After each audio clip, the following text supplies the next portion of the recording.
I'm Dan Galusha, and welcome to another edition of Dan's Fishing Tales. Today we're going to be fishing on a small lake in western Illinois. And my guest is Keith Lundahl of Lundahl Lures. His company makes the famous Pop's Topwater spoon, and we know we're going to be facing some real tough fishing conditions out here. But you know, folks, these little lakes can really teach you a lot. And Keith, are you ready to get out here and start fishing? Let's go, Dan. Well, I'm going to get this trolling motor on here, folks, and then we're going to be out here fishing. So stay with us, and we'll be back right after these messages.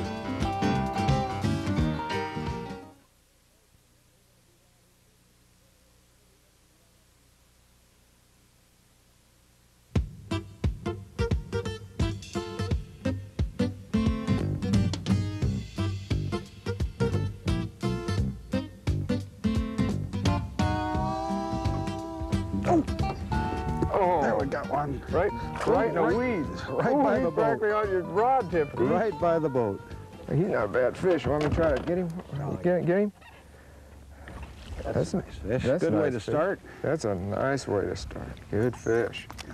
Good fish. Pretty fish. Yes, and right over. Nice and dark. Right over in that area, or right all through this area, there's a few stick-ups right in there. You must have got him off of one of those. They're not very big. They're just small. I think he followed it out a ways. Did he?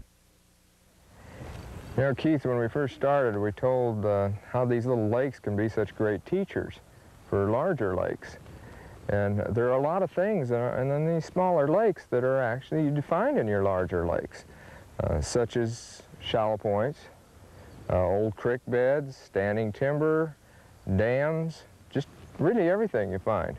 Just looking at a lake, you can actually figure out where you want to fish, such as your shallow points or your steep points. What you're looking at is the shoreline itself. How does it look up above? Because 10 chances of 1, that's going to lead right on down into the lake. Now, take for instance this big point right out here. We've got it straight ahead and behind us here. There's a creek arm that comes in from there and one from there. That is a major point in this lake, and that's one spot that you're going to want to focus on.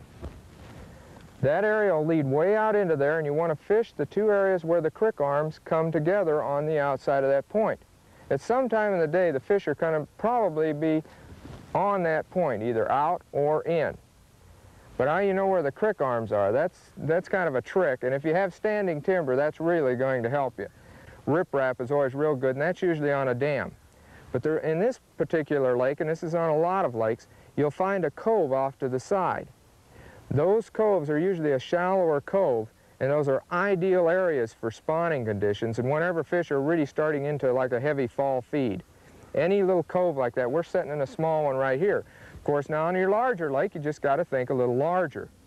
So what you want to do is fish these little lakes, and you're going to find out that they are a great teacher. I'm fishing this jig, and well, actually, I'm using an auger frog on here. Auger frog? Yeah, I think I got one going. Look at the line move. Oh, yeah. Yeah, there's one. Right. Right down there, right off the bottom of the dam. Oh, spunky one. It sure is. It's a nice size. Come here, baby. Come here. We're going to put you right back in. Catch and release. Just don't catch me while you're doing it. There we go. That wasn't bad at all. It surprises me, some of these fish that we're getting, like we were talking about that turnover situation, but it's getting just right here at the end of turnover, really. Water's getting pretty chilly. Yeah, it is. We had a frost last night, and it's just cooling it down, and maybe they'll start hitting. You know, that jig made the difference, and a lot of times a jig works good in cold weather. I want to talk to you a little bit about jig fishing and how you rig the jigs and the options that you have on trailers.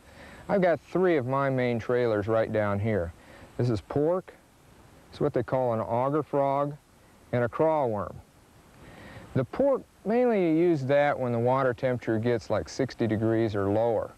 And also I found that when the fishing's real slow that I like to use it, although sometimes I'll stick with that auger frog. The crawworm, I like to use that a little bit more in warmer weather. And I'm going to show you how you rig these and how you can get like the pork on and off. This is a thing that people really have a lot of problems with. There's a little hole right here in the front of that pork. You just stick it right into there, and you work it through. You don't really want to force it through. If you force it through, then good chance you're not going to get it off too easily. Now you can see how that is right there. You want to rig it so that the pork is down on the lower side. The reason being is when the water's flowing, it comes up and underneath the fat part of the pork and then makes these legs swim up and down. Now the trick is getting it off. This is what people have problems with. One of the best ways to do it is as you pull it down, just don't pull it that way, but to twist and turn and come back on it. And it comes right off, that simple. You're able to put it back in the jar and it's ready to use again.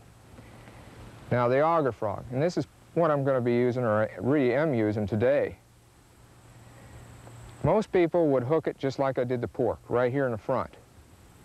But what I like to do with it is thread it on so that it comes out just before it gets to the legs, right down into here. You really can't see that too well, but you will once I turn it around here. There. You can see right there, it comes out just in front of the legs. Now what this has done is it holds on much easier, and the legs still have plenty of swimming action. And I like to use this and actually start out with it because I'm getting a lot of different types of actions. If it's falling slow, the legs are swimming. If I want to swim the jig, you got a good swimming action back there. So that's what I'm using mainly today, but at one time or another, I may be switching, you never know. Hopefully these tips are going to be helping you out with some of your jig fishing, and I'm going to get back out there and do some more fishing.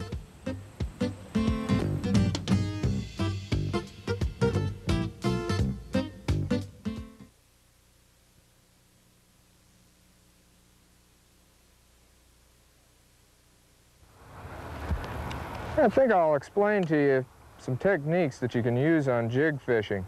It's really a very simple process, and a lot of people, it seems like they're a little spooked off from jigs, aren't they, Keith? Yeah, it can be a confusing thing to some that are just beginning. Yeah, but it's not really all that difficult. There's just actually a couple of retrieves that you need to know. The first one is just kind of a bouncing retrieve. You let it go down to the bottom and then just give it kind of 3 quick jigs of the rod tip, and then let it go back down. What that jig's doing, setting like this, just above and then going back down. You just give it about 3 and let it drop. 3, let it drop. You do this all the way back to the boat, but once in a while you might put a bit of a variation to it by just picking it up and swimming it along and letting that trailer do some action down there, and then let it drop back down, and then give it about 3 quick flips. Now another way to do this is let it set after you've cast it out, especially if you're fishing something that's under the water like a stump or a tree or something of that sort. Just take it and drag it up that side of the stump or the tree or whatever it is. Don't hop it there. Just kind of let it set then right on top of it if you get it on piece of that structure. You can do the same thing with a smooth bottom or rocks.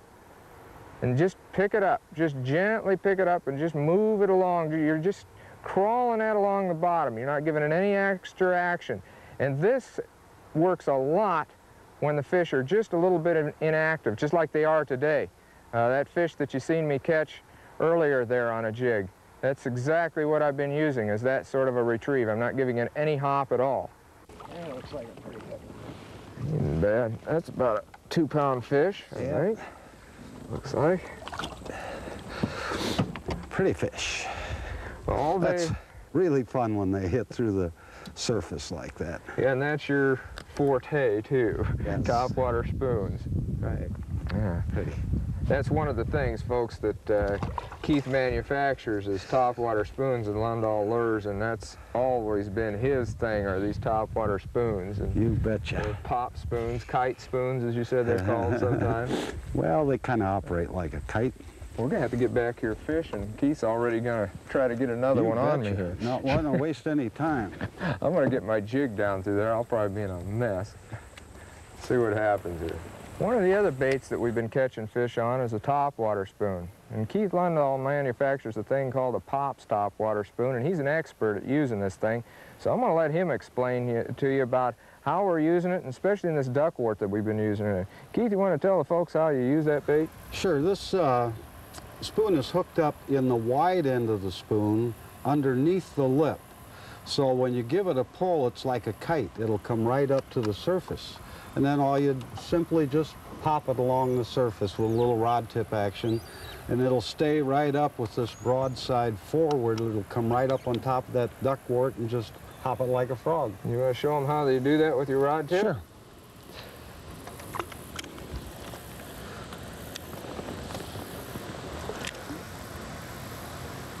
Just a little circular motion and it'll pop. It's kind of hard to do from this position, but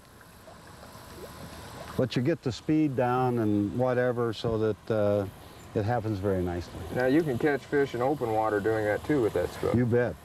And then you can also use it, well, you said that you've used it similar to a jig by putting a trailer on it. You can use it as a jigging spoon because it floats down nicely, put a little twister tail on the back and it makes the nose dive down and works real well. Well, one of the other baits too, we've used a couple other baits, and that's a spinnerbait and a plastic worm. I'm going to get my spinnerbait out here and show you the difference, because one of the fish I caught back there, I was slow rolling it. A lot of people say, what is slow rolling a spinnerbait? It's real simple. All you're doing is just turning your reel handles a lot slower than what you would normally be. Now if you want to wake, you call waking it, you bring the bait up fast and you just wake the surface with those blades, just like that. Well, that's the three main baits that we've been catching fish on today. So hopefully you learned a little bit about how to use those.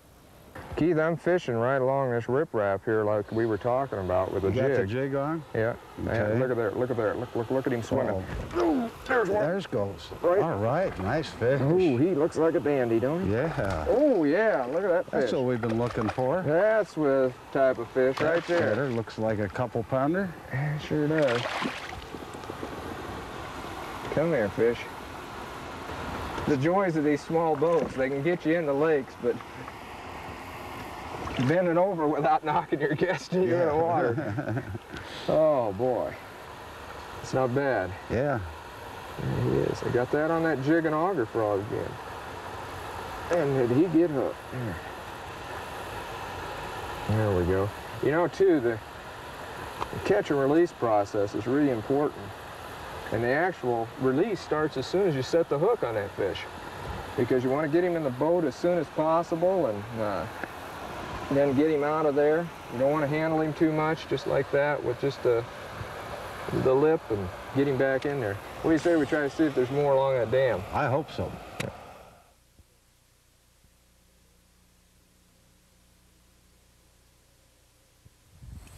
Keith, you know, earlier I touched a little bit on catch and release when I caught that one fish. And there's some release programs available anymore. Have you heard about them? No, I haven't, Dan.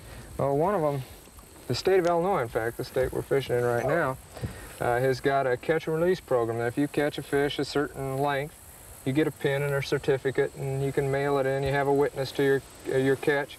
Of course, like I said, it's a minimum length, like a bass. Now, if we'd get a 19-inch bass today, or bigger, we'd be able to qualify for that. And that sounds interesting. Yeah, they got a whole schedule of them. There's bluegills, muskies, northern pike, the whole thing. But you know, the Fishing Hall of Fame has another one that is real interesting. It's the National Freshwater Fishing Hall of Fame up in Hayward, Wisconsin. And they've got a catch and release world's record program now. And you can catch your fish, measure it, and it goes to the highest full inch. In other words, like if you are the closest, I should say, full inch, like say you catch a fish that's maybe 25 1/4 inches, that fish would actually be registered as a 25-inch fish. Oh, I see. So a person, in order to beat your record, they'd have to catch 26-inch fish, and so on down the line. And they've got several fish that qualify for that. Largemouth bass is one, so if we catch a certain size fish on a certain test line, you can get a world record very easily. In fact, I've got one of the world records right now for 10-pound test line. It's a 22-inch bass. That's great. Yeah, it's very simple to do, and the nice thing about it is you can release that fish and somebody else can have the pleasure of catching him. You bet. That's going to be important for our sport, that's for sure. Oh, it sure is, and you catch one of those trophy fish on top of it, they've got the replicas now that you can get. And you measure the length of the fish, you get a photo of him, and you measure the girth of it. I don't know if you've ever seen any of the replicas or not, have you? I have, yes. They do an excellent job on it. They do. Excellent. And again, the fish is out there to swim, Right. so that somebody can catch it again. You've got your mount, you can get your record, and you know, that's what we ought to do. We ought to try to get one of those today. Wouldn't that be nice? Yeah, it would be real nice, wouldn't it? Folks, get a pencil and paper ready for the end of the show, because what we're going to be doing is giving you the addresses in order to contact the Illinois Department of Conservation, just in case you're fishing in this state and want to qualify for some of those awards. And also, we'll give you the address for the National Freshwater Fishing Hall of Fame in Hayward, Wisconsin, so you can get some applications for catch and release world records. What'd you get him off of, Keith? Well, Dan, finally, the worm paid off. It's not a very big fish, but... Well, that's the second one on a worm. Yeah. And about the same size as the other one. Pretty colored fish. I think what we'll have to do is go over there again and feed right along with the wind. That's one of the things, too, that when you're fishing in a situation like this with the wind, that you got to really point your boat into that wind. You can't just go with it. Not just for boat control, but also the fact that the fish are usually facing into the wind, aren't they? Yes, they sure will. It's just like a current in a river. I know you do a lot of river fishing. And the fish are usually found so that they're facing right in that current, whether it is wind or water current. They like to have that bait come right to them.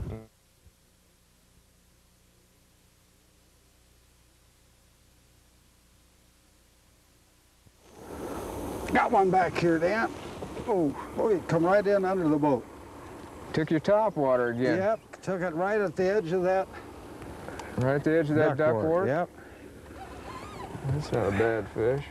Not too bad. I wonder how many more is going to be in that duckwort. All day long, that's been pushing back here. I'm hoping there's going to be more under there. Should be blowing the bait right in here and the whole thing, so.